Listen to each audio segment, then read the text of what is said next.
Hi friends, welcome to Tamil Sagos. இன்னைக்கு நம்ம ரொம்ப டேஸ்டான சிக்கன் சிந்தாமணி எப்படி செய்யறதுதாங்க பார்க்க போறோம். இதுக்கு கம்மியான இன்கிரிடியன்ஸ் தாங்க யூஸ் பண்ணுவோம். ஆனா டேஸ்ட் சும்மா வேற லெவல்ல இருக்குங்க. இது மாதிரி ஒரு டைம் செஞ்சு சாப்பிட்டு பாருங்க. கண்டிப்பா உங்களுக்கு அடிக்கடி செய்யணும்னு தோணும். இப்போ வாங்க இதை எப்படி செய்யறதுன்னு வீடியோக்குள்ள போய் பார்க்கலாம். அதுக்கு முன்னாடி நம்ம சேனலை சப்ஸ்கிரைப் பண்ணாதவங்க சப்ஸ்கிரைப் பண்ணிடுங்க. மறக்காம பெல் பட்டனை கிளிக் பண்ணிடுங்க. ஃபஸ்ட்டு ஸ்டவ் ஆன் பண்ணி குக்கரை ஹீட் பண்ணிக்கலாங்க. குக்கர் ஹீட் ஆனதும் 3 டேபிள் ஸ்பூன் அளவுக்கு நல்லெண்ணெய் ஆட் பண்ணிக்கலாம். நல்லெண்ணெய் காஞ்சதும் 2 டீஸ்பூன் அளவுக்கு சோம்பு ஆட் பண்ணிக்கலாங்க. இப்போ கொஞ்சமாக கருவேப்பிலை போட்டுக்கலாம்.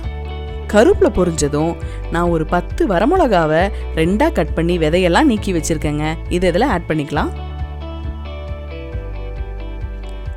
இப்போ இதை நல்லா கிளறி விட்டுக்கலாங்க. சிம்மில் வச்சு கிளறி விடுங்க. வரமிளகா காரம் அதிகமாக எடுக்குன்றதுனால சிம்மில் வச்சு கிளறி விட்டுக்கலாம். 1/2 கிலோ கறிக்கு 200 கிராம் அளவுக்கு சின்ன வெங்காயத்தை பொடி பொடியாக நறுக்கி வச்சுருக்கேங்க. அதை இதில் ஆட் பண்ணிக்கலாம்.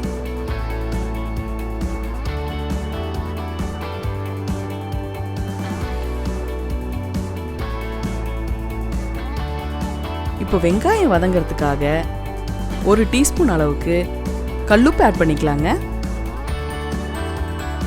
இப்போ இதை நல்லா கிளறிக்கலாம்.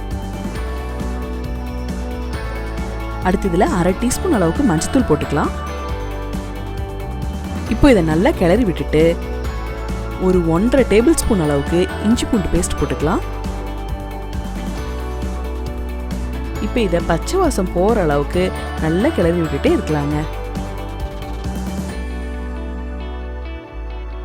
இப்போ இதில் பச்சை வாசம் போயிடுச்சுங்க. இதை நல்லா கிளறி விட்டுட்டு நான் 1/2 கிலோ அளவுக்கு நாட்டுக்கோழியை நல்லா கழுவி சுத்தம் பண்ணி வச்சுருக்கேங்க. அது இதில் ஆட் பண்ணிக்கலாம்.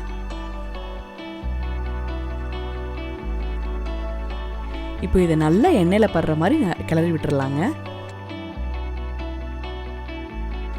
சிக்கன்லேருந்தே கொஞ்சம் தண்ணி விடுன்றதுனால இப்போ பெல்ட் போடாமல் மூடி போட்டு ஒரு 5 நிமிஷம் மட்டும் வேக வைக்கலாங்க. இப்போ 5 நிமிஷம் ஆயிடுச்சுங்க. குக்கர் ஓப்பன் பண்ணிவிட்டு இதுக்கு ஒரு 1/2 கப் அதாவது 125 ml அளவுக்கு தண்ணி இதில் ஆட் பண்ணிக்கலாங்க. இப்போ இதை நல்லா கிளறி விட்டுட்டு மூடி போட்டு ஒரு 5 விசில் விட்டு எடுத்துக்கலாங்க. ஏன்னா இது நாட்டுக்கோழின்றதுனால வேகிறதுக்கு கொஞ்சம் நேரம் ஆகும். அதனால் 5 விசில் விட்டு எடுத்துக்கலாங்க. ஸ்டீம் இறங்கிடுச்சுங்க. இப்போ ஓப்பன் பண்ணி பார்த்துடலாம். இப்போ பாருங்க கறியும் நல்லா 3/4 பதத்துக்கு வெந்திருக்கு. தண்ணியும் நல்லா விட்டுருக்குங்க.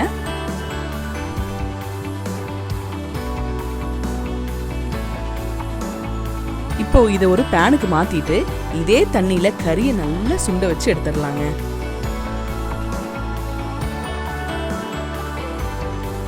இப்போ இதில் கொதி வந்ததும் மூடி போட்டு நல்லா வேக வச்சு எடுத்துக்கலாங்க. அடிக்கடி ஓப்பன் பண்ணி கிளறி விட்டுட்டே இருக்கணும். அப்போதான் கறி அடி பிடிக்காம இருக்குங்க.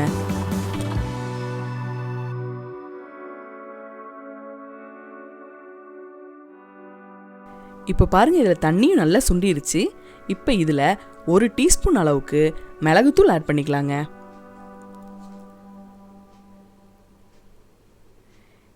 இப்போ இதை ஒரு கிளறி விட்டுறலாங்க. லாஸ்ட்டாக ஒரு 1/2 எலுமிச்சை பழத்தை நல்லா புழிஞ்சு விட்டு இதையும் ஒரு கிளறிட்டு கொத்தமல்லி தழை தூவி இறக்கிடலாங்க. அவ்வளோதாங்க, அருமையான ரொம்ப டேஸ்டான சிக்கன் சிந்தாமணி ரெடி ஆயிடுச்சு. கண்டிப்பாக நீங்களும் வீட்டில் ட்ரை பண்ணி பார்த்துட்டு எப்படி இருக்குன்னு கமெண்ட் பண்ணுங்கள். தேங்க்யூ.